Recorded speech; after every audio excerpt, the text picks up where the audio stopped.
Hi, everyone. Welcome. My name is Evie Lopo, and I'm a project coordinator at the Square One Project. I'm here with my colleague, Anamika. Thanks, Evie. Hello, all. I'm Anamika Dwivedi, and I'm the manager of Square One's executive session on the future of justice policy. Thank you so much for being here today. On behalf of the Square One Project, we're here to welcome you all to today's discussion on learned helplessness, victimization, and restorative justice, co-hosted with the Raphah Institute. Square One centers our work around these questions. If we were to reimagine a just and safe society from scratch, while being attuned to the roles that white supremacy and economic injustice have and continue to play in the United States, what would it look like? How can and should we respond to harm in ways that do not center punishment, but rather center healing and restoration? We believe restorative justice and reckoning are both critical to reimagining justice, but rarely are they discussed in relation to one another. Today's speakers will talk about how they understand these concepts, including the importance of addressing learned helplessness and how each can support the other toward community-centered healing. For centuries, restorative justice has been a way for communities around the world to respond to harm, providing support and accountability for the people who cause harm and those who suffer from it. Recent examples of this in the United States include the work of organizations like Common Justice's Alternatives to Incarceration and National Fieldwork, called United for Healing Equity, Restorative Response Baltimore, I Am Legacy, Impact Justice's Diversion work and their Center for Training and Innovation on Restorative Justice Diversion, and of course, Raphah Institute's Youth Justice Diversion programs. Our hope is that, eventually, restorative justice is no longer an alternative to incarceration or a diversion program.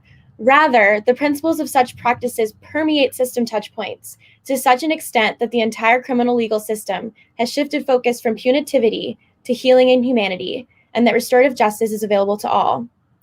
With that, we'd like to introduce Raphah's founder and CEO, Travis Claybrooks. Travis is also a spiritual leader and pastor of his church community in Nashville, Tennessee, and prior to his role at Raphah, served in the U.S. Army and as a police officer. Anamika and I connected with Travis after the publication of our paper on the topic of learned helplessness, victimization, and restorative justice, which we co-authored with Square One colleague Elizabeth Trejos Castillo, from whom you will hear later. Our shared efforts to contextualize how movements through various institutional settings can affect youth's personhood, self-efficacy, and self-worth blossomed into the creative collaboration manifested here today. We strongly believe that young people should feel empowered to dictate their own trajectories, rather than be victims of circumstance.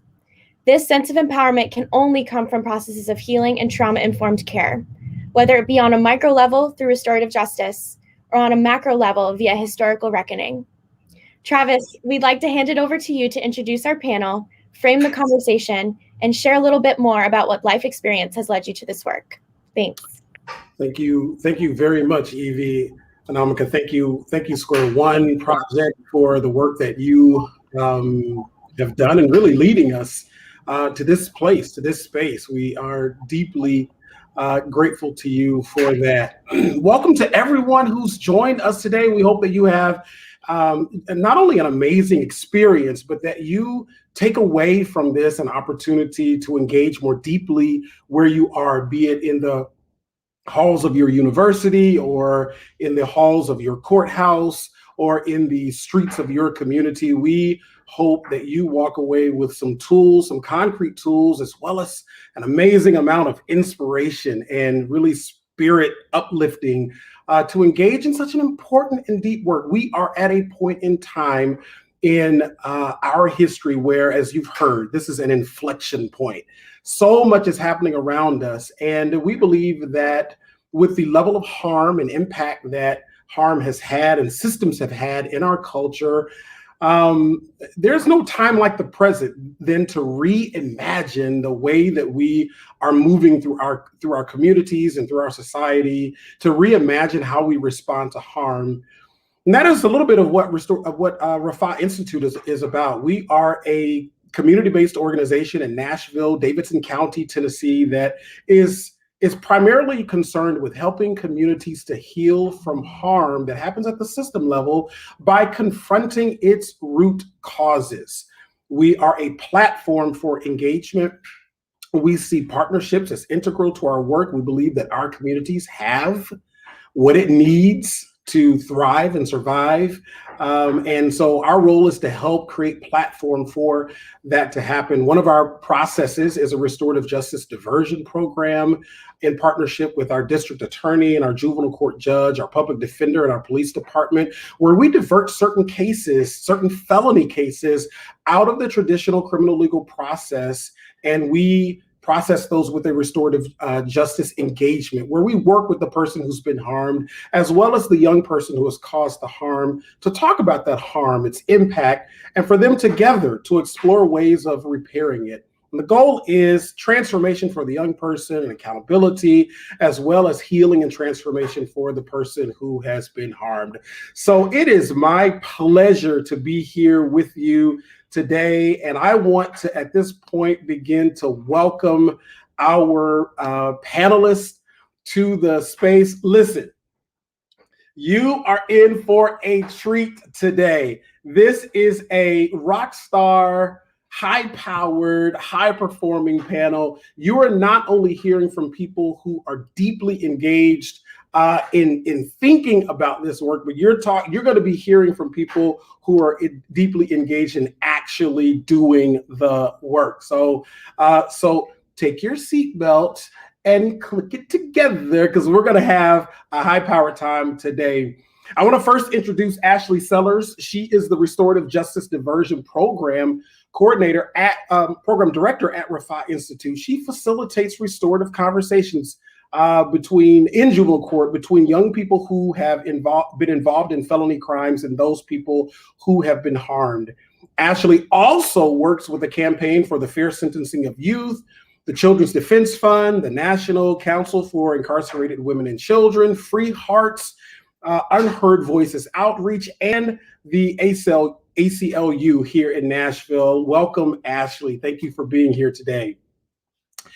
Elizabeth Trejos Castillo is the C.R. Hutchinson Professor for Human Development and Family Sciences at Texas Tech University. Her scholarship focuses on the importance of individual characteristics and contextual factors in the etiology of risk-taking behaviors and deviance in youth, with a particular focus on ethnic minority and at-risk populations. She is also a member of the Square One Project's executive session on the future of justice policy and the author of the Square One report, Learned Helplessness, Criminalization, and Victimization of Vulnerable Youth. Elizabeth, welcome. So glad that you are here today. Aswat Thomas, he is the Managing Director for Crime Survivors for Safety and Justice, a flagship initiative of the Alliance for Safety and Justice. He is organizing a national network of crime survivors to include those most commonly affected by violence, including young men of color, and to help elevate those voices in local, state, and federal policymaking debates. Aswad was a participant in Square One's roundtables on the future of justice policy. Aswad, thank you so much for being here today. We look forward. And Susan M. Glisson is the co-founder and partner of Sustainable Equity LLC, a consulting firm that cultivates healing and fosters fairness related to racism and difference. Together, Susan and the communities she serves created profound community change, including the first state conviction in the infamous Mississippi burning case in 2005, and the first public apology for the miscarriage of justice in the Emmett Till case in 2007. That approach has now become a model for mediating between law enforcement and marginalized community members. Part of her firm's current work. Susan was also a participant in Square One's roundtable on the future of justice policy. Susan, welcome to you as well. All right, we have convened the group, and let's jump in. Let's jump in quickly here. Ashley, I want to direct our first question to you. What is restorative justice? How would you define restorative justice? And we recognize that, restorative justice can be defined in many, many, many ways, and many people have defined it, right? From you, your experience and your work, how would you define restorative justice? Thanks, Travis. I do want to acknowledge I use she, her, or they, them pronouns. Some people may be more comfortable with the term of transformative justice over restorative justice. Some people believe that there are people who are accused of creating harm in our current time frame. They have done so because there's been these contributing conditions of societal harm, such as systemic racism and poverty. And in order to restore, we have to go back generationally for these systems to have never been established. To transform, we can break down those current systems and conditions and create equitable humanity. What we have to recognize is that we have all created harm, but ultimately, whether you're speaking about RJ or TJ, at Raphah, we believe it to be the values and practices of accounting for harm as it moves through the community in a way that doesn't create more harm. So can you give us some examples of what that might look like as it plays out in a practice? Can you tell us a little bit about how this plays out in the program that you helped to lead at Raphah Institute? Sure. One example that doesn't necessarily start at Raphah, but is something that has been established in our court that I think was an amazing thing, is that we had youth who were shoplifting, and then they were going through the court system for shoplifting charges. On the back end of the system, they were having conversations about why was this thing happening. Some of this youth were identifying differently and didn't have support from their families. And so therefore they were stealing clothing, or they were stealing makeup, or they were stealing items that allowed them to live into their true gender. Judge Calloway saw that and said, like, this is not what we need to be doing. We need to find out why these youth are acting in a particular way on that front end, so that we can actually address the root of what is happening, as opposed to really the result of these other things.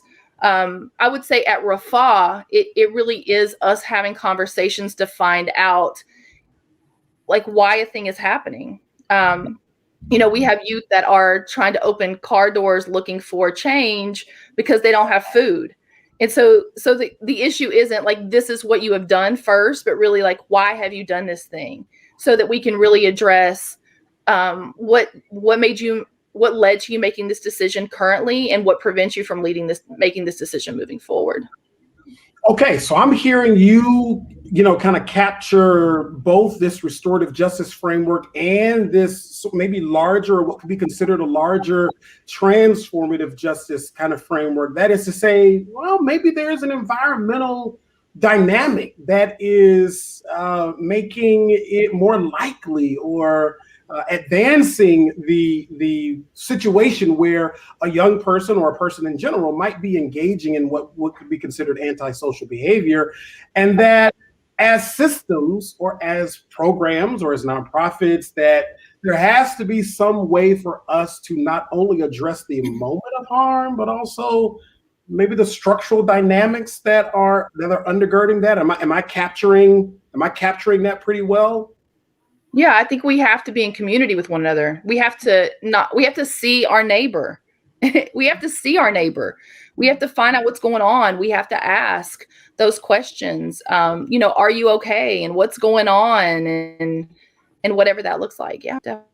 Okay, good. And you're seeing that play out not only as a community-based organization, but you actually are tracking that in the system itself, in juvenile court. You're seeing that play out. You're seeing actual system partners who are recognizing that same kind of dynamic going on, and they're taking steps even in their space to begin to account for things in that kind of way. What is that like? Are you finding that an easy process for those system partners to engage that way?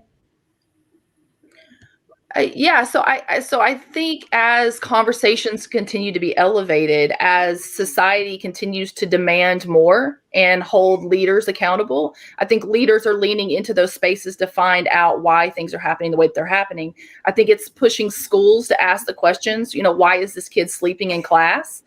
instead of paying attention, what does that structure look like where the kid can't sleep, or the kid isn't getting enough food, or why are they showing up just the way that they're showing up? So yeah, I definitely think I think our communities are now demanding that people are paying attention, and we're asking hard questions.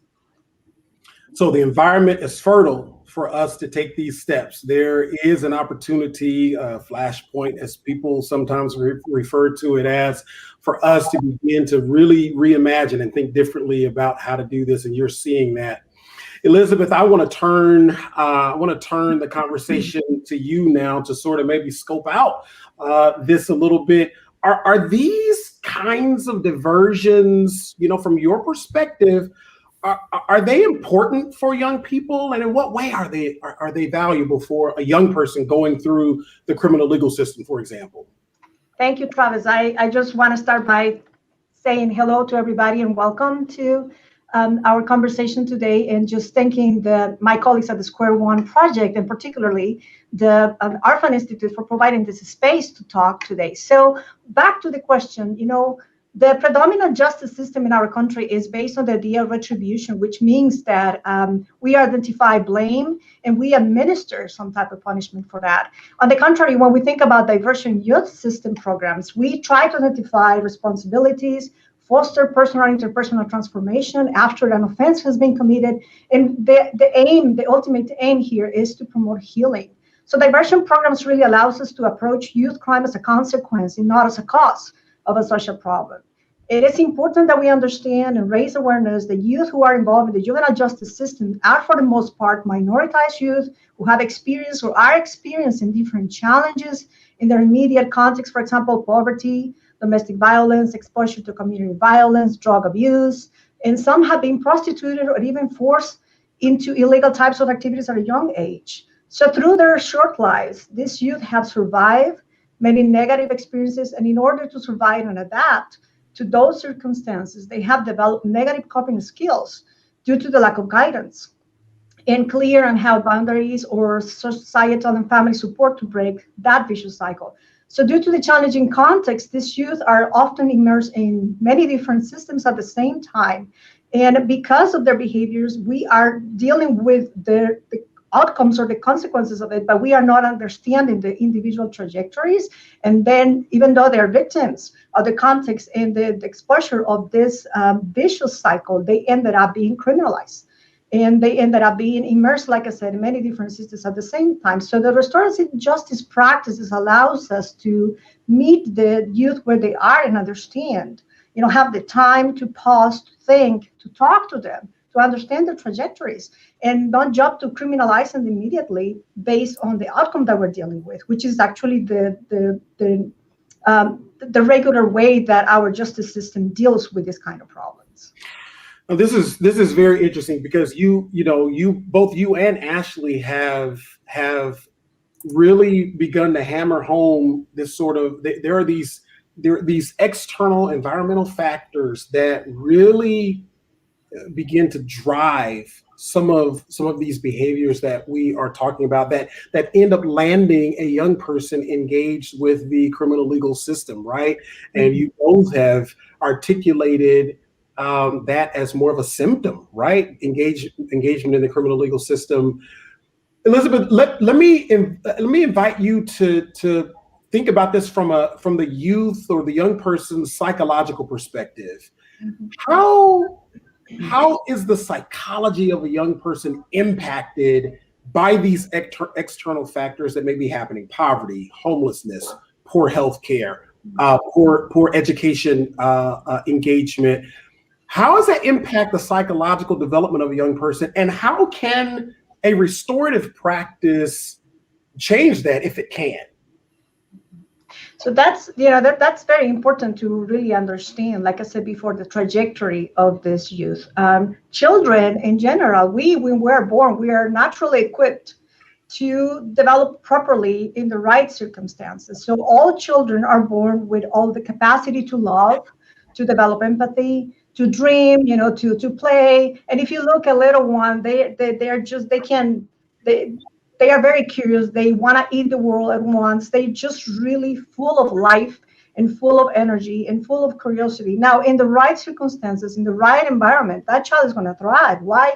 Because even when the child is having issues with temperament, we are born with a specific temperament. When they are, for example, dealing with issues about controlling themselves, developing self-restraint, developing self-control, there's going to be a caring adult or a person that is going to be around to redirect those behaviors. Now, what happens when the child doesn't have that love, doesn't have that care, doesn't have that opportunity to redirect those behaviors? Then those are going to be internalized in the wrong way, or they're just going to run wild. So because of that, because of the lack of boundaries, because of the lack of appropriate resources, sometimes these youth or these children grow up in an environment they don't know any better. I mean, that's probably the best way to describe it. They don't know any better. They have to resource to surviving skills. They just learn to take on some coping skills that they learn from who they're seeing. Remember, children are always watching, they're always internalizing, they're always repeating and modeling. So if you said a bad word, even though you are in the right environment, they will repeat it later. I mean, I think having children, I have children, many of you have children, we have been in that situation that you realize, like, oh my gosh, why did I say that? And why did I say that? Because now it's coming back. So with the right environment, with the right opportunities, the children will be able to thrive. But when you have a child that over time has been exposed to an environment that is toxic, that is not providing those boundaries, like I said, those resources, even the basic needs are not met, then they're going to end up in pathways that are not conducive to the positive development. I can give you an example of this if that would be helpful to kind of illustrate. So I mentioned before that sometimes these youth are involved in multiple systems at the same time. Why? Because they've been at risk in a family setting or in the context where they are being we're developing, it is determined that there is imminent danger, right? So they sometimes are removed from that place and put into foster care systems or in other types of protective systems. When you remove a child from their environment, even though their environment may be toxic for them, they don't know that. Depending on the age that they have, this is what they've been normalized to understand or to adopt as their natural place to be. So I had a case of a teenager that he had been in 18 different foster homes in 1 year. Think about that. That is not even a month in a house. And when we talked to him, when I talked to him, he was already in juvenile detention. And then I tried to understand what went wrong and when, and how we can try to reverse some of these behaviors, try to provide the right resources and hook them with the right resources. So one thing led to another, right? He was removed from a place that was not conducive to his positive development, put in a house that it was way too strict for what he was used to. So that we have to find middle grounds there. We have to find a way to equip the adolescent to transform the behaviors, but transform also their emotions in a way that they can adapt. That time was not given enough for this adolescent to be able to adapt. So it was way too much. At the same time, suddenly you have everybody, they have to give you permission, the court, the judge, the caseworker, and you are striped from your own decisions. So he ran away. And then because he ran away, landed up on the streets, police caught him. Then they put him in another house. Then and that house was abusive. And this was, I don't want to say negative things about foster placement, but things sometimes go wrong. So he reported that he was fed dog food. So he was upset. He ran away and keep running away. He was also bullied in school because now he has a label of the runner away. He has the label of the one that has been in juvenile detention. He's the label of being the foster, the foster youth. And then the school was not ready. The personnel was not prepared to be able to deal with this. He ended up in juvie again. So this is a case that when we start looking at it, it's like a spider web, right? We start removing things and saying, tracking back. Then we were able to get him back on track. But this is sometimes way too late. I'm not saying that we're not going to be able to reverse that, but why do we have to wait 5-6 years in a row to make a difference in the life of a child? So like him, there's numerous cases of youth that I have seen that are younger than 15 years old that are already involved in abuse and use of alcohol or drugs. They're prostituted because they are in the streets. They have to negotiate safety for sexual activity sometimes, or even sexual exchanges, just because they have to eat. So when we look at this, we need to understand that they are a victim. They are not necessarily a criminal. And then the only way that they can survive is by resourcing to these negative coping skills, unfortunately. So you're saying that we have to have processes that account for these adverse childhood experiences. Maybe you've heard of ACEs, right? By the way, if you are participating or you're participating here and you aren't familiar with ACEs, you get familiar with ACEs. Okay, Google it, search it, study it, because I think what Elizabeth is saying is that our systems, our processes, both at the community level, the government level, have to be responsive for the psychological impact that harm and unaddressed harm has had on a young person's life, and how that might inform or explain a particular behavior that a young person is having as they are matriculating through life. That there are not only these external factors, but there are these internal factors that begin to respond to the external factors, and then suddenly you have a cycle that is looping between the outside and the inside, and the young person is just in survival mode. That's what I hear you saying. As why this makes me feel like I'm feeling two things right now. One is that we've been heavily to this point talking about particularly young people, but people in general who have caused harm and have found their way into the system, right? And what I think one of the things that frustrates me is oftentimes in these kinds of conversations, the person who has been harmed really is absent. Their story is absent. Their experience is absent. Let's talk about that a little bit. I mean, first of all, share us a little bit about how restorative practices and restorative justice runs through your work, and of course, bring in your own, a little bit about your own journey and how you use RJ in non-institutional settings. But help us focus and target on the so-called other side of the tracks on this. Is restorative justice, this is a fundamental question I want you to get at. Can restorative justice and restorative practices be efficacious for a person who has been harmed and is navigating through the system or chooses to not navigate the system? Talk to us. No, thank you, Travis, and this my fellow panelists. This is an incredible, awesome conversation. So, Travis, really thank you and Square One Project, all the panelists for having me on today. As I'm listening, I just continue to think about with my journey. And it has been a long journey to get to this point. I am the chief of organizing at the Alliance for Safety and Justice, where I oversee our organizing and partnerships work. And I'm also the national director of Crime Survivors for Safety and Justice, a national network of victims of crime across the country. And just like many of our members at Crime Survivors for Safety and Justice, I am a victim of gun violence. Just 3 weeks from going to Europe to play professional basketball years ago, I was shot twice in my back.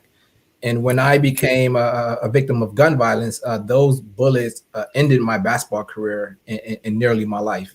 And like many victims of gun violence, I was released from the hospital back into that same community where the incident happened at, with no support or services to help myself heal, to help my family deal with this traumatic experience.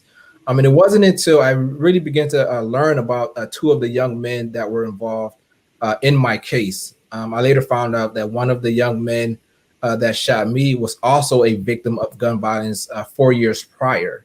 And like myself, he didn't get any help after becoming a victim of gun violence in my same community. The second young man involved in my case, he was later arrested about a year later, and he was facing 40 years in prison. And I remember during my trial, and I remember that morning of being very nervous about the criminal justice process. And I remember talking with the district attorney. They began to tell me about this young man, that this young man, could barely read or write at the time. He had came in contact with the juvenile detention. And here he was today facing 40 years in prison. The more I learned about that young man, I started to feel bad. about him. I knew that he was no different from me. I know he grew up in my same neighborhood. And so I pleaded and begged the district attorney's office and advocated for that young man to get a lesser sentence. So he, as a result, he wasn't sentenced to 40 years in prison. He received 10 years in prison. So, that wasn't part of, back then, like the formal restorative justice process, but that's what helped me during my healing journey. And that's what led me to Crime Survivors for Safety and Justice. So yes, restorative justice is about making people whole. It's about making communities whole, but also including access to victim services, removing barriers to things like the Victims Compensation Program, and changing legislation to better support survivors. Those are all part of the restorative justice process. And what many victims want is to be made whole. What many victims want is what happened to us to not to happen to anyone else. Like that is restorative justice. And without having crime victims at the center of criminal justice policy making, for decades, policymakers have made decisions about safety and about criminal justice that did not consider the needs of crime victims, especially those victims in communities of color, those victims from poor communities across our nation. So at Crime Survivors for Safety and Justice, we work to lift up the voices of crime victims to influence and shape public policy, but not only criminal justice policy, where obviously crime victims need to be, criminal justice needs to focus more on safety, focus more on well-being, but also focus more on what crime survivors want. And we know from research, I know personally from my own experience and from the members in our network, it wasn't more incarceration. Things that crime survivors continue to want is like mental health services. You think about youth who, you just talk about that youth who's been in that foster care system. How often was that young man traumatized before he came into the system, but may not have received support and service? So we need to focus our efforts on changing policies, because the majority of crime victims don't even come in contact with the criminal justice system. So there isn't a restorative justice formal process if you aren't coming forward to report your crime or you haven't had any support.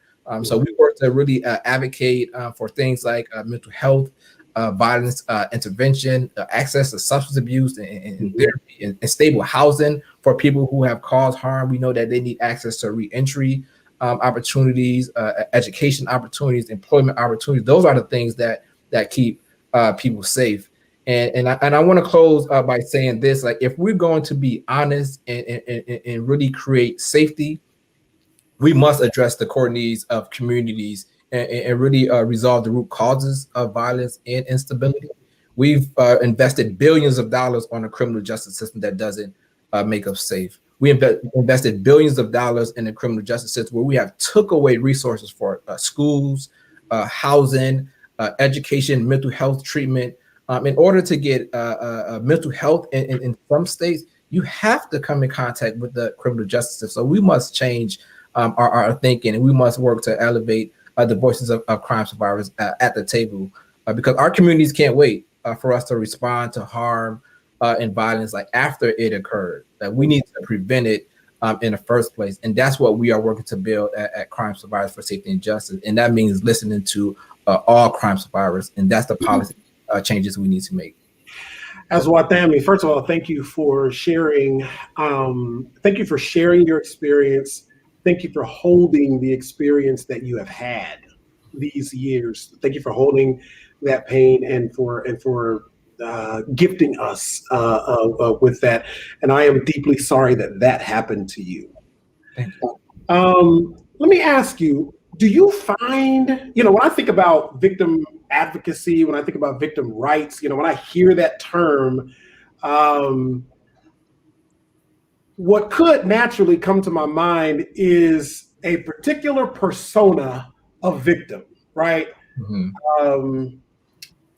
It's a female, she's white, and she's maybe in her 30s or so.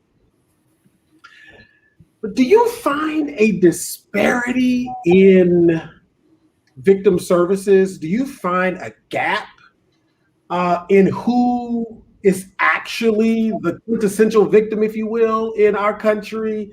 do you find a gap between how victim services tend to be built compared to how well those services actually serve the actual majority of victims? Who are the majority of victims in this country, if you had to describe them demographically, and talk about that gap? Yeah, the majority of victims in this country are young men and women of color. As it relates to victims like myself who are survivors of gun violence, when I became a victim of gun violence, law enforcement never offered me any help. In fact, they never told me that there was a victim advocate in their department, which I later found out. They never told me about the state's victim compensation program, which is a program to help victims like myself to access counseling, therapy, housing, relocation. I was never informed about the victim compensation program, not only myself, but in my immediate family. My father is a victim of gun violence. My second oldest brother is a victim of gun violence. I have two first cousins that are victims of gun violence. And when I was recovering, I called them to ask them that question. Like, when you got shot, did you get any help? And the answer was no. And not only in my immediate family, when we talk about victims of crime, you think about the African American and Latino women that are victims of domestic violence or sexual assault. Those survivors aren't accessing the traditional domestic violence and sexual assault services in the state, where a majority of the funding for victim services go to those organizations who rightfully so need that investment. And what we are saying is that in communities of color, we need the same investment as well. Today, we see an increasing amount of the COVID pandemic that have hit communities of colors hard. But we also see a spike in violence across the country that's also hitting communities of color hard as well. But what we're not seeing is the investment in the infrastructure for victim services, for trauma recovery support, but also investments to provide support to those community-based organizations, those violence interventions groups who are on the front lines of violence, who are risking their own lives to make our community safe. Those community-based organizations are often all volunteer-based, may have one or two staff person, don't have a building to operate out of. In Albany, New York, just hearing the stories of a program there who's doing incredible work, but their staff have to take bus to the scene because they don't have transportation to respond to violence in communities. And so victims of color often look like me, but we are the most harmed, but we are the least helped by the criminal justice system and also traditional victim services. And that must change. And that's why I've dedicated my life to organizing crime survivors across this country to make sure that our voice and experience are at policymaking tables, but also we need the investments. We need to expand victim rights. We also need to end discrimination, and we need to provide real help with less red tape. And it's as simple as that. Mm-hmm, mm-hmm. Thank you for that, Susan. The picture that the color that Aswad has just added to this portrait that's developing here today really helps this picture to kind of emerge, right? So there is a disparity in the criminal legal system on the side of young people of color in particular. There is a disparity in the criminal legal system on the side of victims, so-called victims, survivors, people who've been harmed. And so it is impossible to talk about the criminal legal system in the United States without stepping back, scoping out, and thinking about the history, the history of that is our country. I heard someone say the other day, how you understand the history of the United States depends on which ship you begin with, the Mayflower or the Amistad. And so we cannot have this conversation without honestly talking about that history. And you are very deeply concerned with the concept of reckoning and how we reckon with the historical, the racially influenced history of the United States, especially as it relates to the criminal legal system, and as it relates to just what happens in society, right? Talk to us about the relationship between restorative justice and reckoning. Are there values that we can take from restorative justice and restorative practices that can help us with this kind of historical and racial reckoning that needs to happen in our country? Is that something you're seeing? Is that something that you're engaged with? Talk to us about the relationship between restorative justice and reckoning. Absolutely. Thank you, Travis. I just want to say what a delight and an honor it is to be with such amazing panelists. I'm learning so much. Travis, it's okay. What I'd love to do is share a story about perhaps one of the most notorious miscarriages of justice that our country knows, and that's about the case of Emmett Till. I'd love to tell a story, since storytelling is one of the tools that we use in our work of historical reckoning. On October 2nd, 2007, a biracial group of citizens in Tallahatchie County, Mississippi, offered an apology to the family of Emmett Till for the miscarriage of justice in his murder in 1955. As well known and as heavily analyzed as his death has been, in the community of Sumner, in which Till's murderers were acquitted, there had been very little discussion or knowledge. While repercussions from the case swirled throughout the nation, silence descended in Tallahatchie County. The civil rights movement, and indeed much of history related to race relations, is poorly taught in my state, despite the fact that we were able to pass a bill mandating the teaching of it in all Mississippi classrooms in 2006. Jerome Little, the very first Black person elected to the Tallahatchie County Board of Supervisors, knew very few of the facts of the case until he gained the political power to launch a public discussion of it.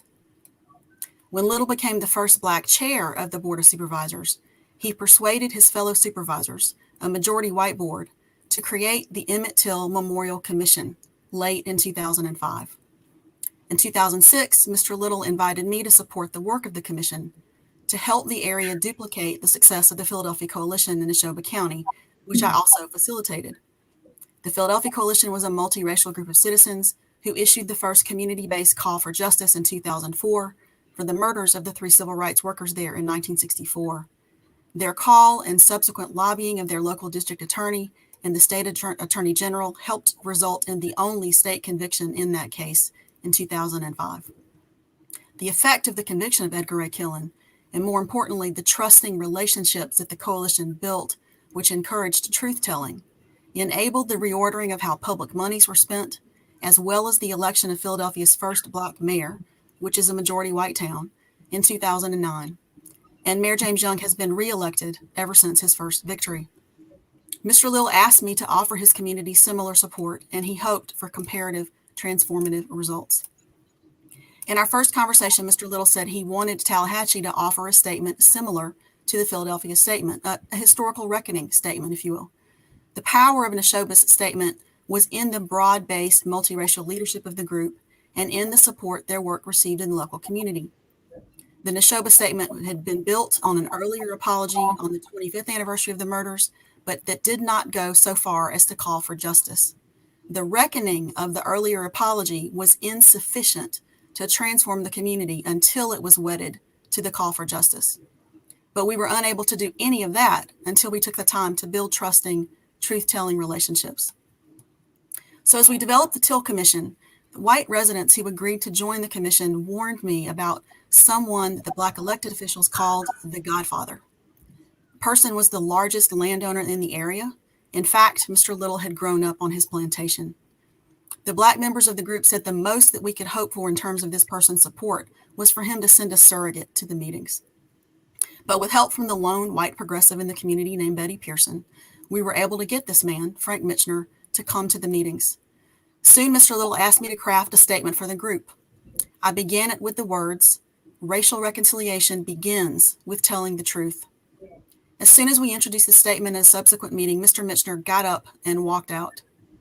It took Mrs. Pearson pressuring Mitchner to let me visit him, and then it took a 3-hour visit with him to convince him to sign on to the apology. In that conversation, I confessed that I appealed both to Mr. Mitchner's frustration with the lack of development in Tallahatchie County, which had a lot to do with the Till case, as well as his desire to restore the courthouse in which the trial took place. As a tool for recruiting white members, the Restoration Project was quite effective.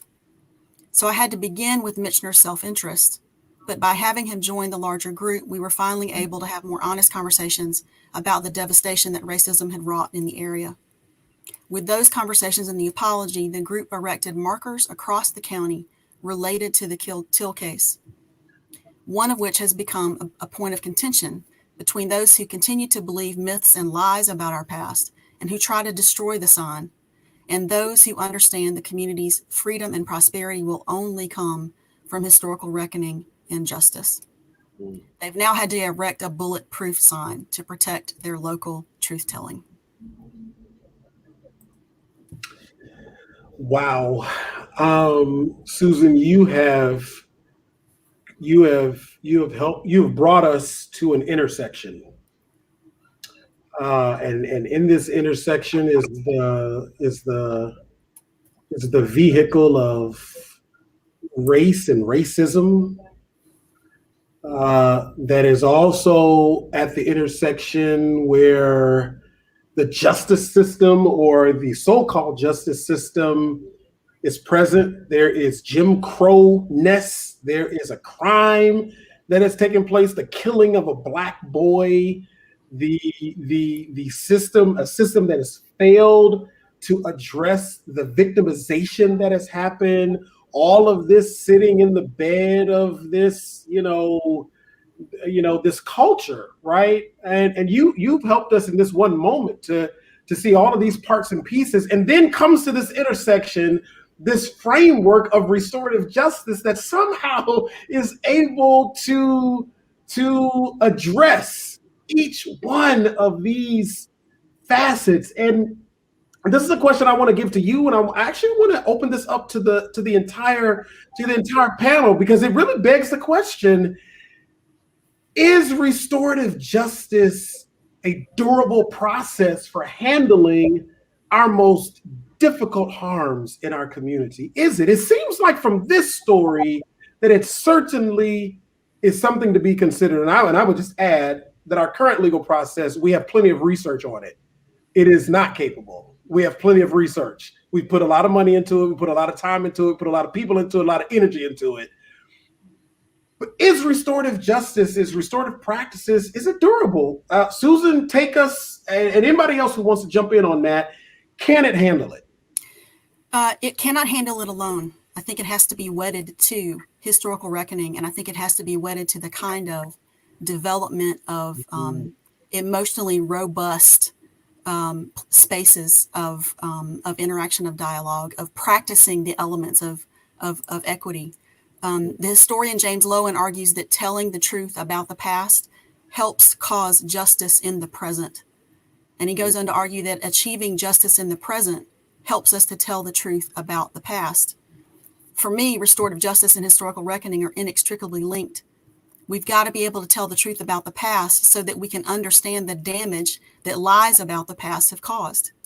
James Baldwin told us that if I am not who you say I am, then you are not who you think you are.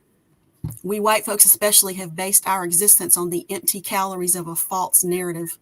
It's no surprise to me that white men are committing suicide in unprecedented numbers. They don't know who they are. White supremacy has hidden their humanity from them. Because we have refused to fully grapple with the ravages of systemic racism, the trauma of it continues to hobble all that we could be, especially those who are most targeted by racism. But to achieve restorative justice through historical reckoning, it's often crucial to have another kind of lubricant. I'm often told that talk is cheap in my work, but I've found that open and honest dialogue in healing circles enables groups to finally reckon with the past and begin to fight for justice. Pumla Gobodo-Madikizela, the clinical psychologist who advised South Africa's TRC, argues that victims of human rights violations, both gross violations and everyday oppression, must have spaces created to speak of their pain. But she argues that equally important, they must also have individuals willing to listen and to acknowledge and to accept responsibility for repair. David Augsburger speaks of this kind of deep listening and its power. He says that being heard is so close to being loved that for the average person, they are almost indistinguishable. When we take the time to build the right kind of emotional environment, we can begin to build a trust strong enough to bear the weight of the truth that we have to tell, as one Richmond activist terms it. There are values that constitute a roadmap to equity: truth-telling, acknowledgement of suffering and injustice, recognition of our common humanity, demands for dignity and equality, beloved community. How do we build a future grounded in those values? I think we create the conditions that promote authentic human connection. We slow down instead of bowing to the false urgency of white supremacy that keeps us so exhausted we don't question systems. We gather in circles to disrupt hierarchy. We listen to each other's truths and stories, interrupting false narratives of each other. We learn to turn to wonder about another's journey instead of shutting down and retreating to corners. We take turns, which reminds us that every voice must be heard. When we practice these elements of equity, we shift our way of being with each other. We embody these characteristics. When we shift our way of being, we alter our actions.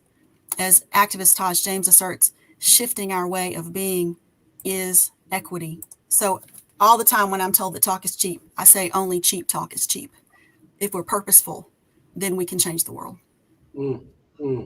Susan, I just want to wrap you up and put you in my pocket and just whip you out whenever I need a moment of inspiration. That was really powerful. I'd be honored. Anybody else want to tackle that? And I also want to invite. I don't know if we have the time to receive some questions from our audience, but I do want to leave a little bit of time for that. But anybody else want to tackle that? Is restorative practices durable to handle the reckoning work, the transformative justice work? Well, I would like to say that there is a lot of healing that has to happen for us to be able to start working together. In looking at the past is extremely important so that we understand who we are and where we are right now. But I think that also we need to work on many different levels. And I appreciate the comment about the cheap talk, because I hear that all the time too. Oh, you professor, coming and telling me all you lecturing and all that. But at the bottom line of this is that we are all dreamers. We are really wanted a change, and the change can only happen when we listen to one another. So when you really start listening to the people that we label as offenders, that we label as criminals, that we label in certain ways, and you look at that person in the eye and you see another human being that has struggles, that didn't have your resources, that could have been you, or it could have been one of your relatives. And then we start understanding that this could happen to anybody. Now, this is not a problem that just happened in the United States. I mean, this is around the world. And people are dealing with a lot of different issues in many different countries for exactly the same problems. We have systems, we have structures that don't support this healing, that don't support this understanding, that don't support this common ground to be able to humanize the activities that we do, because we're so embedded in our ideologies that are toxic, that are negative, that are not conducive to building together a society that is supportive, that is actually going to move us forward. So like I said, I really think that we all have the resources, and sometimes we only think about material resources. How about human resources? How about listening? It doesn't cost you a lot to be able to listen. It doesn't cost you a lot to be able to take the time to listen, to invest yourself and look at the other person like a human being. Like I said, when I look at this youth in detention centers, or even in foster care centers, or on the streets, it really hurts my heart really badly. It's like, how old do they have to be for us to really care? Because we're only looking at them over time once they're dealing with a lot of these problems, but we don't look at them when they're little, when they're going through these detrimental trajectories and making a difference at that point. Thank you. I want to open up now to our audience guests who are with us. What questions do you have? You have an opportunity to really hear from the wisdom of the community, and now's an opportunity for you to jump in. If there are any questions, please feel free to put them in the chat. We will get to as many as we can. This, I mean, already what we have has been enough to start a whole new movement, if you will. And so I'm deeply grateful for that. Let me, you know, while we're waiting on some of the questions to trickle in, let me ask a question about, you know, Ashley talked a little bit about transformative justice and restorative justice and that intersection. How can we begin to think even more practically about confronting the systemic issues that drive victimization, if you will, that drive community level harm? As what you talked about, the young man who was a part of your harm had been harmed in the past and it went unresolved. Like that was a system failure somewhere that caused that. And as as mom and them be saying, hurt people, you know, that we have that in our mantra. Somebody give us maybe a 2-minute response. We have a couple of questions I want to get to, but give us a 2-minute response to how can restorative justice really help us in this more transformative space? Anybody? Yeah, and I'll just jump in here quickly. We have to think about, you know, why do people commit crimes, right? You know, when someone become a victim, what is the wraparound support to that individual, to that family? We know from research, we know from stories, as you just mentioned, Travis, like hurt people, right? And you know, that unaddressed trauma caused people to lash out, cause people to self-medicate, cause people to come in contact with the justice system because they were never received the support, the services, the healing, the love, the communication support, even from the justice system to heal, right? So if we really address the root causes of violence and how we can prevent crime from happening in the first place, that's how we stop the cycles of violence. And also, most importantly, as I mentioned, in communities of color, it's not rare to have a family, have a mother who have lost their child to violence, but also have another child who's in the criminal justice system. Like that is so consistent across the country. That is consistent in my family, with myself and my older brothers having come in contact with the justice. So we really must address the root causes of violence, but also ensuring that, you know, we're spending billions of dollars on this criminal justice system where it doesn't keep us safe.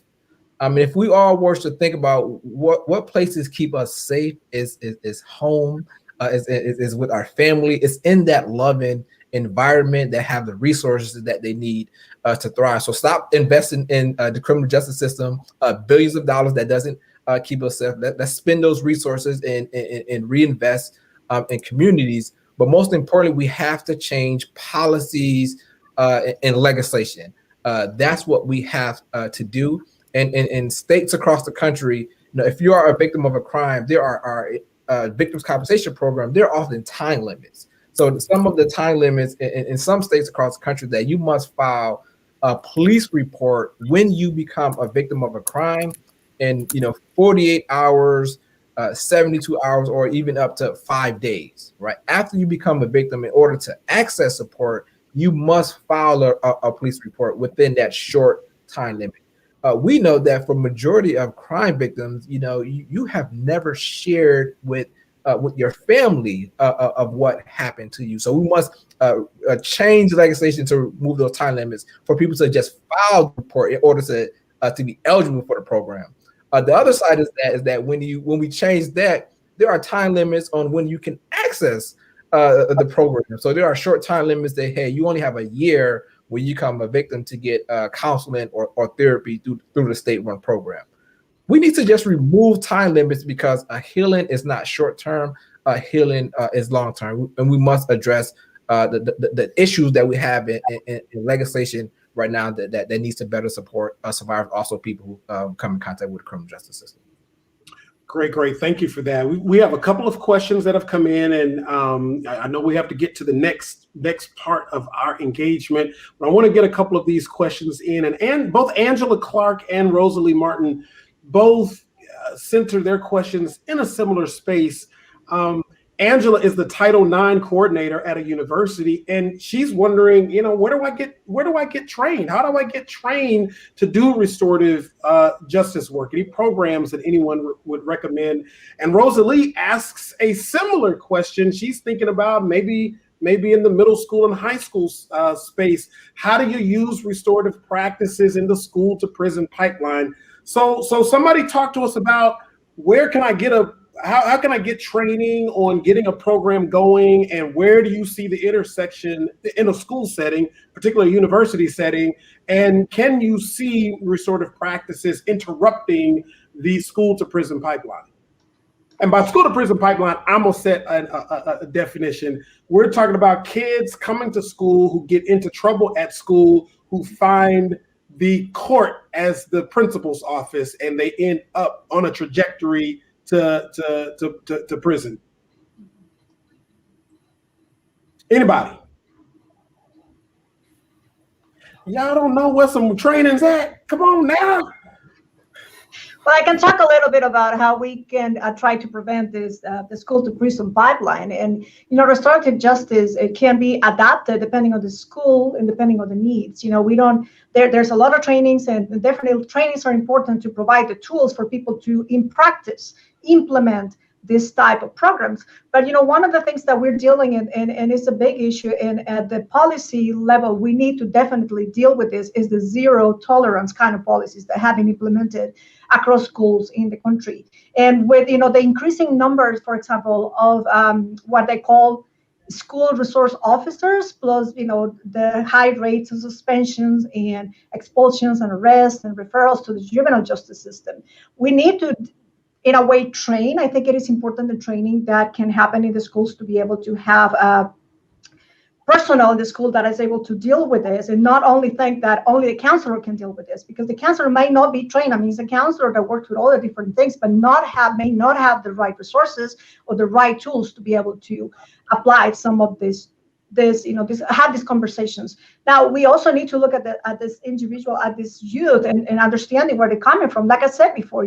they are in many cases involved in multiple systems at the same time. So you have a youth that is already in the foster care system. So if, for example, something happens with one of my sons in school, they will call me, right? And they will go and have to deal with it. But what happens when one of these youth that are already involved in other systems gets into trouble? And sometimes acting out is just a sign of trauma.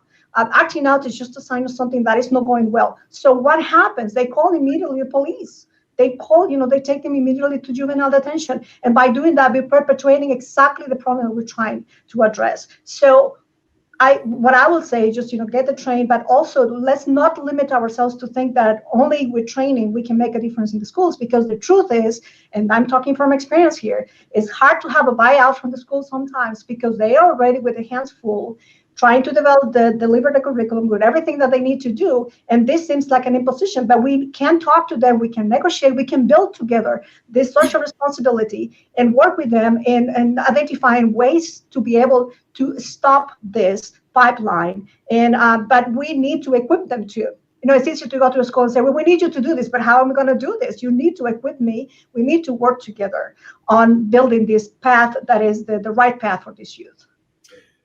Very good, very good. With respect to some trainings, Alan has chimed in. He's a restorative practices graduate at the International Institute for Restorative Practices in Bethlehem, Pennsylvania, IIRP, which offers online certificates.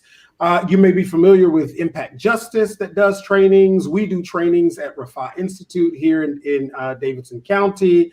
The other thing I would say is it depends on what you want to do and what context in which you want to practice your restorative work. Are we talking about at the university, in the university setting? Are we talking about in a criminal legal process? Are we talking about in a community-based process?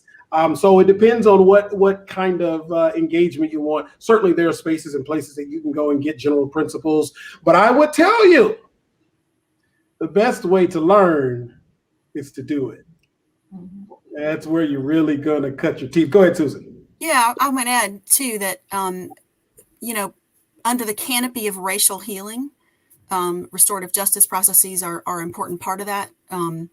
There's a network of us that can do that kind of training. I'm happy to talk to anybody that's interested in that kind of work. But I think part of it is removing the stigma of this kind of work. Right? It gets dismissed as new age, as woo woo, as kumbaya.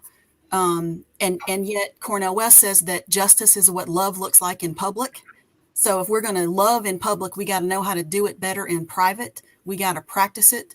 Vincent Harding tells a story about being in Oxford, Ohio in '64 when the volunteers who were about to go into Mississippi learned that the 3 civil rights workers were disappeared, and presumably, of course, that they were deceased. They gave the students an opportunity to say, look, if you don't want to go, we realize this has gotten serious.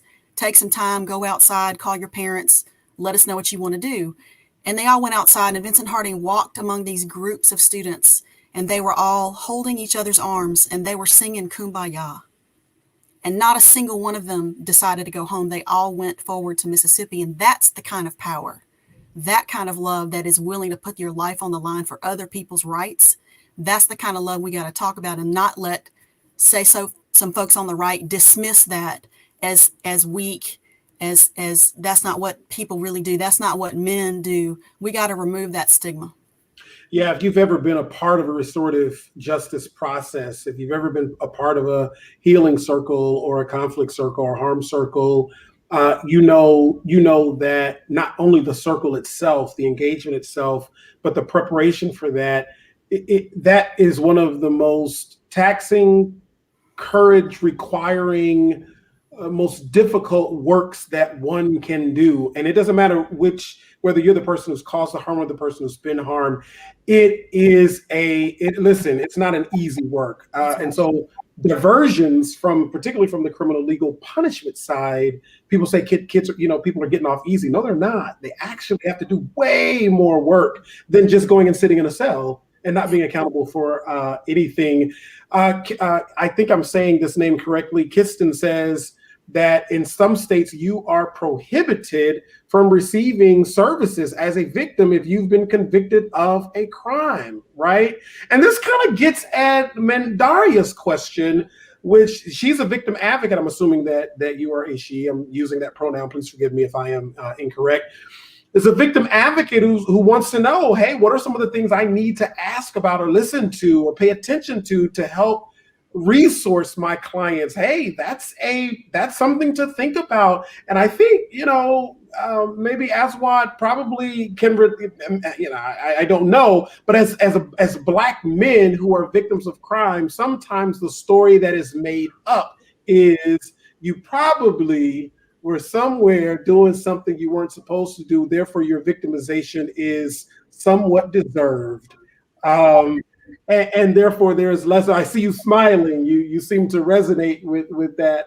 Yeah. And you just brought me back to the questions from law enforcement, right? When they came to visit me when I was recovering from those gunshot wounds in my mother's one bedroom apartment in Hartford, Connecticut, on the couch. That's where my recovery was, and they was asking me that question, right? What were you doing outside? Did you get into any conflicts with anyone? And what I said, hey, I just graduated from college. I just became the first male in my family to graduate from college. I'm also a star basketball player. I was on my way to play professional basketball overseas, right? So they never asked me how I was doing. They never asked me if I needed any help. They never told me about the victim advocate in the department who's supposed to work with crime victims like me, and they didn't listen. So the first priority that we have to do, we have to listen to crime survivors. We have to listen to what they want, what their needs are. For me, as a victim of gun violence, if someone would ask me what is the help that I needed, it may not have been counseling, but it may have been intense physical therapy because I am an athlete, right? I would love to continue my basketball career. So you have to listen to survivors. You have to let them know that you care. Also, you have to be their voice and help up to build like their leadership to also enact change. Like healing Organizing, that's part of the healing journey, and changing policies is what we are working to do at Crime Survivors for Safety and Justice and the Alliance for Safety and Justice. So I'll say to all my crime survivors out there, join us, because what changes history, what changes and what will change this nation is a collective, organized movement of victims of crime. This is what we're trying to do at Crime Survivors for Safety and Justice, but also we are organizing people who are living with past convictions through our Time Done program. Individuals who have paid their debt to society, individuals who are home in communities and having barriers to get access to housing, barriers to get a job, barriers to things that keep them safe in communities, but also it helps with their mobility in life. And so what you can do as a victim advocate, you can join us, you can help us change those policies and laws, because those start at the state capitol, and we bring our voices to the capitol to change legislation. And that's what we need, more of us as a collective unit to do that. Aswad wants you on his team. Get on his team, people. I'm gonna hit just a couple more comments, and we'll move to our next phase. Christina talks about the government changing really their spending policies and moving more towards prevention, and further up the stream, if you will. And that's really that transformative justice work we're talking about. What we're talking about is a change in the flow of consciousness, a change in the thought patterns in our communities that people spend money on what's important to them, right? Everybody does. That's what we do. Our currency and the way we use currency is a reflection of our values, right? And so this isn't just about, as I was talking a lot about policy, and that's super, super important. But it's also a values change. And I think there's, we probably could spend another hour and a half exploring how do we work to address the value system that we have as a country.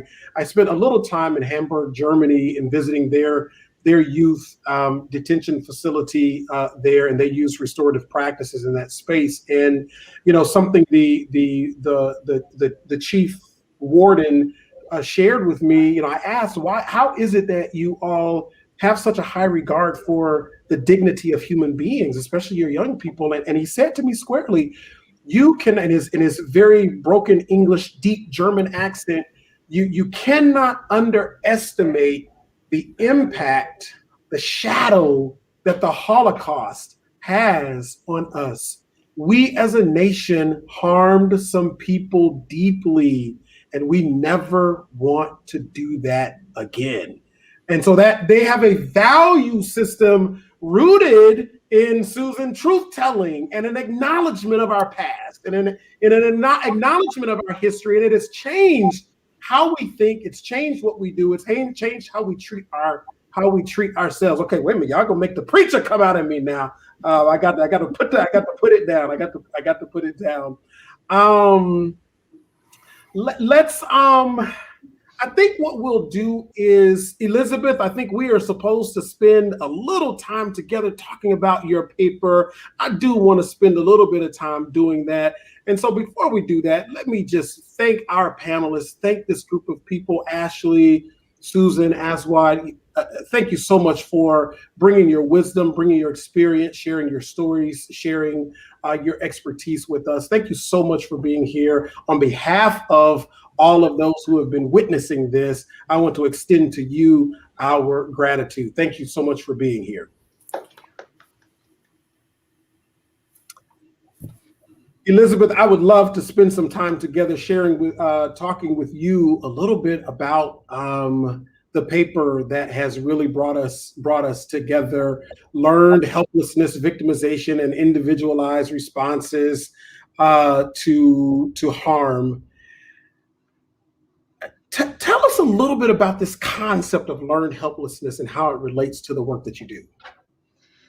So I think I mentioned before, and it's been said that I work at a university, and kind of give you a little bit of my background, how I get into this. I'm a clinical developmental psychologist, and working in the clinical setting and working in an institution, in a higher education institution. But sometime in my work, I realized that I just can't do prevention from my office, right? I had to be on the ground working with the youth and really being able to understand what is happening. So it's been a personal transformation for me to be able to take all that theory and take all those concepts that we have that guide our way of thinking and guide our way of acting and developing programming, to go back and really listen to the youth. So kind of defining it in very simple ways. Learned helplessness, it is a concept that we broadly use in psychology and related fields to describe the internalized perception of powerlessness that results from exposure to uncontrollable and continuous negative events. So we are all naturally equipped to manage stress at a lower moderate levels. For example, if you are down the street and then a dog comes your way, and then suddenly your body starts reacting, you realize you're running because the dog is going to bite you, and then your entire system is engaged. So your body, your mind is engaged, and you're trying to flee, you're trying to avoid this danger, right? Then a few minutes later, even in a couple of hours later, your system is go back to normal. So that's what we call low levels of stress. Then we have the moderate types of stress. That is when, for example, we lose a loved one. And then it takes us more time to get there, to be able to come to terms with this loss. But we have a support system that comes from the family. It could be our people that we work with. It actually could be engaging in activities that are help us to heal, that help us to understand, to let, in a way to put to rest those emotions. But in the case of learned helplessness, that is when we are exposed, or anybody could be exposed to, a long, permanent, strong adversity. So what happens is that your body and your mind never get to rest. Is never able to disengage from that hyper activity or happy alarm that you have in your body. Now, when you have a young child, or when you have an adolescent that is still developing, think about this: the brains are still developing. The brains are still making connections, and going through adolescence is by itself could be very, very difficult. If you think about when we were young and we were teenagers, when we were going through puberty, when we're going through all these changes, trying to carve our space in the world, that itself is very challenging. Now, if you add in the top of that the exposure to these traumatic events, to traumatic situations, to non-positive and environment, not very supportive relationships in the family, that creates a sense in this child or these adolescents over time that they are worthless, that they don't have, that they are not able or capable to do something good. So this learned helplessness may lead, unfortunately, individuals to engage in negative coping skills, to numb the pain, because nobody cares, nobody loves me, nobody's there for me, so why even bother? And they may end up, engaging in negative coping skills like drug abuse and substance abuse, alcohol use. And we have seen a really terrible increase on suicide ideations and suicide behaviors in adolescents. And then I ask, why could be so wrong in the child of a 12-year-old? Or I have seen as young as 8-year-olds committed suicide because they have internalized so deeply this sense of lack of worthiness, that nobody cares, nobody's there for me. So how and try, if you can, in maybe 120 seconds or so, yeah, I know, right? How can restorative practices, in particular restorative justice in institutional settings, how can restorative justice help alleviate this sense of there's really nothing that I can do for myself? How can restorative justice help address that, or confront that, or alleviate that? And I would like to talk about restorative justice in a more broader perspective than just what we are trained for sometimes. Yes. Mm-hmm. Some of the work that I do is also with international youth. So I've been replicating the study and being able to find similar outcomes and similar results in India, for example, or in Brazil. What I have found is that even though, Brazil actually is, they are really absorbing or adapting their restorative justice practices in schools, which, I really deeply admire that they are taking this modeling after, for example, European countries. And we are still in the States fighting over something that could be a really potential very positive solution. So when we think about restorative justice or, this justice practices in general that are more conducive to work with building the individual back. We work with the youth, we restore their dignity, which is extremely important. Think about somebody that is having deep self-esteem issues, somebody that doesn't really feel like they belong anywhere. They have this sense of nowhereness. Nobody cares, nobody's here. And it's just appalling to talk to them sometimes. And they tell you, I'm not going to be living more than 25 years old because people in my family died young. They try to put it in perspective. Or when they say to you, well, if I pass 25 years old, I'm going to end up in jail because my dad and my uncle and my aunt and, there are a lot of people in my family go that route. And there's nothing I can do about that. So when we work with them, we try to put in front of them opportunities instead of continue adding challenges to what they have to deal with. When we work with them at their level and trying to provide them with the right direction, and building back that sense of control in their lives, building back the capacity for them to make decisions. I mean, this is just so basic sometimes for them to even make small decisions. They were restoring this dignity in them.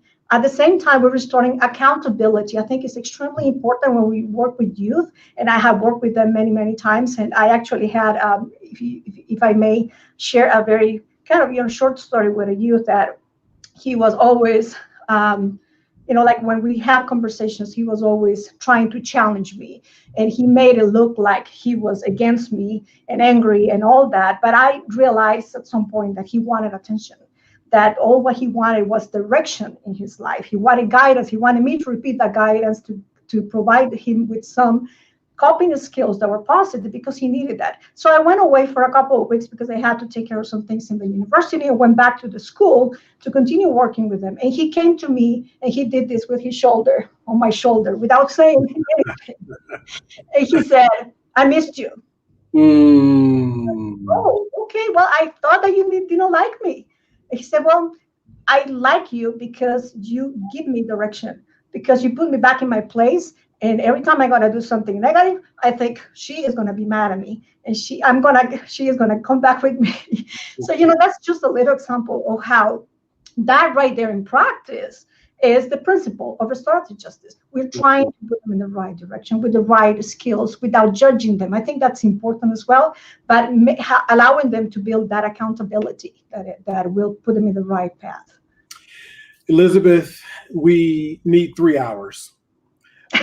You have given us so much to think about and so much to work with here, and maybe this is just an opportunity for us to continue the conversation at a later date. I hope that we have that opportunity.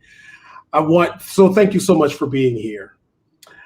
I want to turn our guest's attention finally to some ideas about how do we think about moving forward. We've had a lot of conversation today. We've had a lot of dialogue. We've had a lot of input given to us. We've had really good questions. But where do we go from here?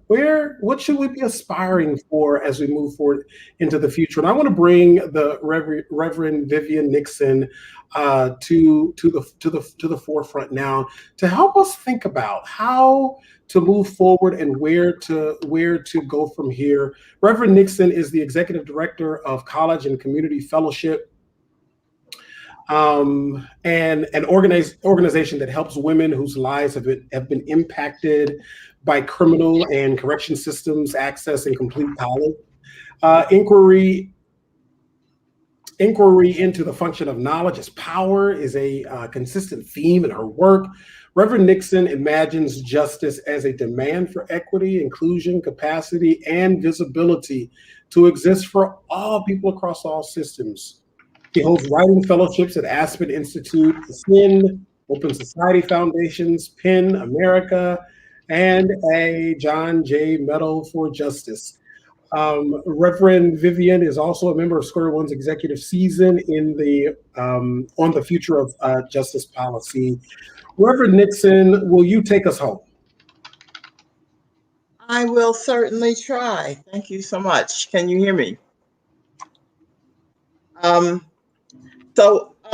This has been a great conversation, and we've learned a lot about restorative justice and reckoning. What I want to try to do is get us to think about those things simultaneously, because I don't think we can find a path forward until we're able to have a conversation where we're never talking about restorative justice as if it is the same process, and if these processes and practices of restorative justice happen in the same way for all people, as easily as they happen for others. For instance, the understanding of the brain science of young people is absolutely true, and that's across all young people. But the way the people who run the systems, who make the decisions about what happens to a victim or what happens to someone who's accused of a crime, does not necessarily apply the brain science equally to all people. It's well documented that Black people's pain is not even recognized by doctors. Black people have problems being seen as being in pain. There's some kind of thing in the brain where we have been socialized, especially in America, that there's this different way we experience pain. And so it's really important to state that even in the practices of restorative justice, our pain is often invisible. We are often not seen as victims, and therefore these systems of restoration are not accessible to us. And that is why it's so important to talk about reckoning in the same breath that we talk about restoration. They have to go hand in hand. The reckoning process has to understand that we are working within systems that are not going to acknowledge pain equally, that are the external factors of a young person of color living in poverty are not going to be considered equally to the external factors of a young white person who is. Have I lost connection? I don't hear myself anymore. You're still good, Reverend. Okay, thank you. And so it's really important for us to understand that young people see that. They don't just see the things that happen in the foster home where they may be being mistreated. They also see what's happening outside of themselves that may not be applied directly to them, but young people were also listening to the news and watching social media when George Floyd was murdered. They also were watching when Aubrey was murdered. They were watching when those who broke into Breonna Taylor's house in the middle of the night and killed her were not held accountable. This is also internalized trauma. It's not just the personal trauma that happens to them individually. In a society where whole populations are traumatized, where there's generational trauma simply based on your race, that has to be accounted for too. Let me move quickly to what is it that we want? We have an aspiration to have a society that is equitable, where these problems don't exist, where structural racism and systemic racism aren't driving outcomes for whole segments of our community, where government works for everybody to do the things that government is supposed to do. What is government supposed to do? It's supposed to protect us as a nation, protect our sovereignty as a nation. It's supposed to provide justice, which is different from law and order. We need to first, make that distinction. That justice is not necessarily law and order, but it is the ability to provide an environment in which we can live up to what we said we were going to do for people in the United States, which is give them an environment in which they could pursue happiness, where they could have life and liberty and pursue happiness. And then, of course, the government is to provide us with public good, with all the things that we need for our well-being. That is the role of government. That's what we aspire to. But we're not there yet. We're in a moment where we could be there, but it's going to take exactly what Susan talked about. The hard conversations of reckoning, but they can't just happen about Emmett Till, and they can't just happen in one place, and they can't just happen one person at a time. We need mass movements of reckoning where there is an ability to see who we really are. Because every time there is another shooting of an unarmed Black person, every time there is a mass murder of women because they are Asian or because they are women, every time one of these hate crimes is committed and you turn on the news and the first thing the anchor says is, "This is not who we are perpetuating a big lie." We have to learn how to say, this is exactly who we are. It's exactly who we've always been. And the only way to undo it is to acknowledge that. And beyond acknowledging it, the acknowledgement has to be visible. It has to be tangible. When Bree Newsom climbed up the flagpole after the Charleston massacre to take down the Confederate flag, that was more than just symbolism.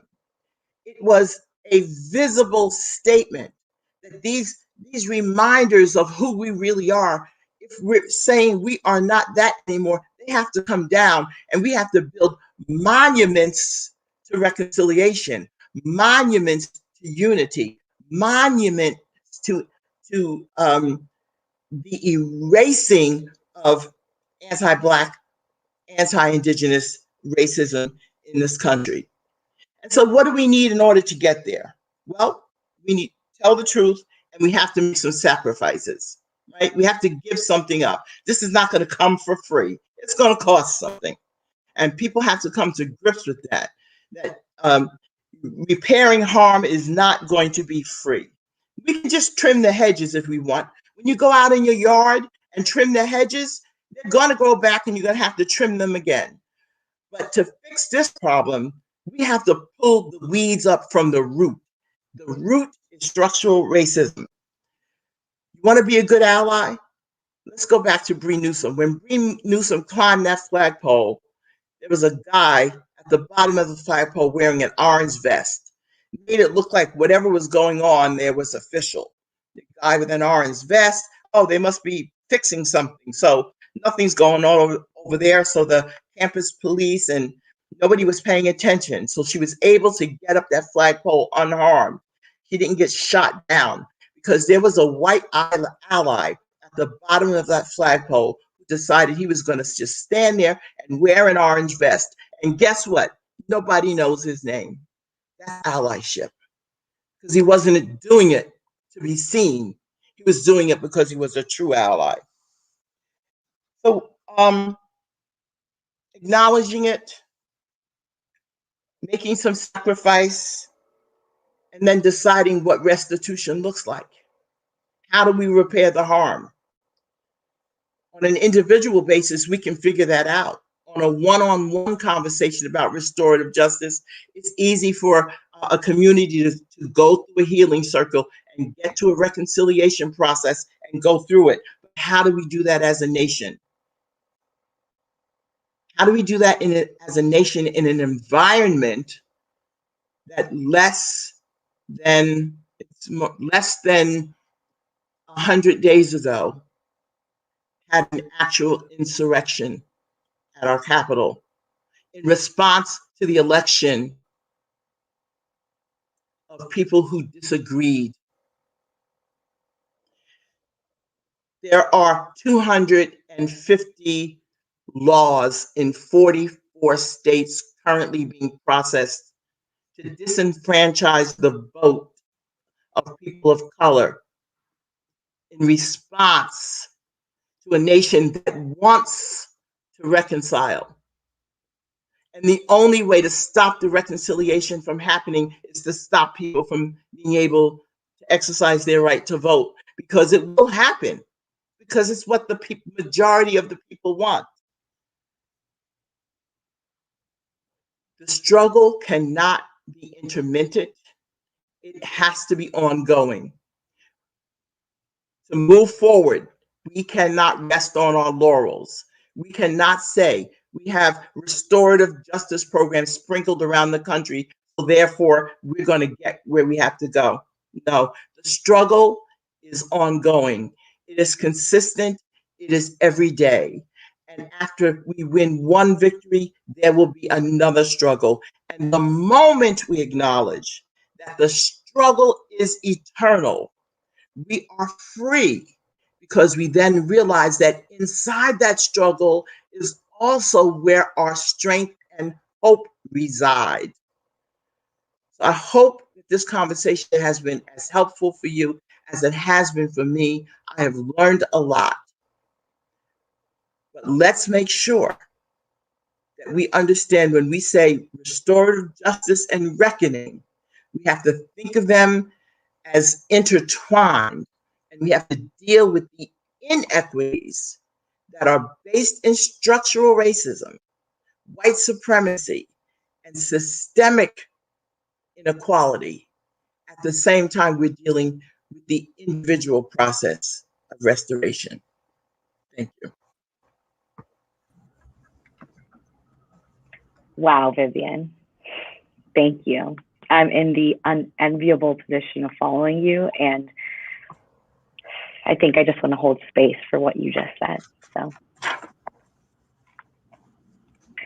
truth-telling, sacrifice, systemic and structural restitution. That's what I'm holding on to right now. So thank you so much, Vivian, for joining us, for listening, for reflecting. I just so appreciate you, and I'm so grateful to be in community with you, Vivian. We'd also very much like to thank the rest of the participants for their time, energy, and intellectual engagement. Ashley Sellers, Susan Glisson, Oswald Thomas, and Elizabeth Treyes Castillo. We are so grateful to be in partnership with each of you. Thank you for your time today. And a very, very special thank you to Travis and the Raphah Institute. You are phenomenal. I've learned so much about moderating from you today.